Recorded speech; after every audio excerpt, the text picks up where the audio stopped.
Épatant.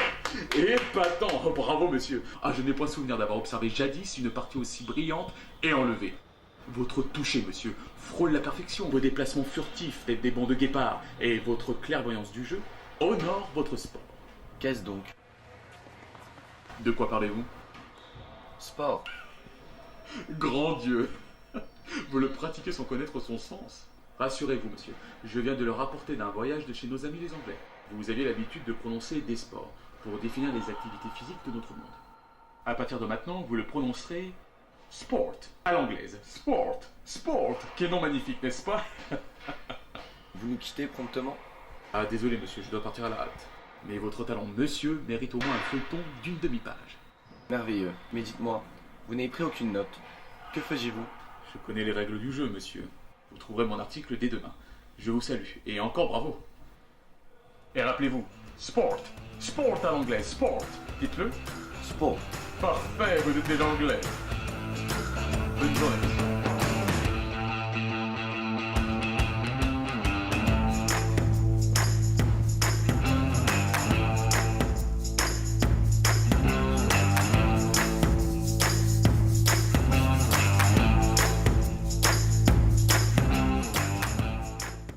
Chaput.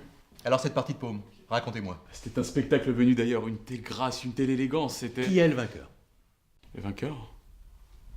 Je ne m'en rappelle plus, désolé. Non, j'aimerais vraiment que pour une fois vous me rapportiez une histoire vraie. Mais tout est vrai dans mes feuilletons. De la romance. Moi j'appelle ça de la romance. Vous êtes laissé encore emporter par vos sentiments. N'est-ce pas ce qui intéresse nos lecteurs? Nous sommes un journal sérieux, Victor. Et je suis très sérieux, Jean. Je vous sers quelque chose. Non, non, merci, je ne voudrais pas abîmer ce corps d'athlète. L'article sur la paume. Oui, demain matin sur votre bureau. Non, vous l'écrirez plus tard. Après-demain alors. Non, dans un mois. Ah bon? Victor, je voudrais vous présenter une jeune femme admirable. Chloé, veuillez entrer, je vous prie. Mesdames, enchanté. Elle fait partie de la nouvelle génération de reporters. Ah, laissez-moi deviner, elle a travaillé pour le Conseil des dames. C'est un journal féminin qui s'est arrêté l'an passé. Non, pas vraiment. C'est-à-dire que quelques années nous séparent. Je ne suis plus très jeune, certes, mais de là à dire que... Non, Victor, c'est insensé. Mais Chloé nous vient du futur, de l'année 2016. Victor, croyez-moi, je l'ai vu de mes propres yeux. Je sais que c'est difficile à croire, mais c'est vrai. Allons, allons, et c'est moi qui raconte des histoires. Je vais vous expliquer, Victor. J'ai fait ce long voyage dans le temps parce que les journalistes de mon époque ne s'intéressent plus aux sports que vous avez l'habitude de couvrir. La canne, l'aviron ou le tir à l'arc. J'aimerais beaucoup remettre ces sports au goût du jour et pour ça, je vais avoir besoin de vous. Vous êtes folle, j'ai un journal à tenir, moi. Ne vous en faites pas, Victor, je gère la situation. Vous connaissez ces sports de l'intérieur, vous connaissez leur langage et leur code. Vous êtes le meilleur pour décrire les subtilités du jeu.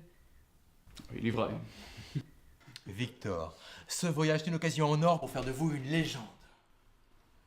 Bon, formidable, je suis conquis, nous partons quand? Super, merci Victor. Nous partons tout de suite. Bah, très bien. Juste le temps pour moi de lancer l'application. Diantre, mais quelle drôle de machine. Vous avez vu, Jean? C'est inouï, vous allez voir. L'application.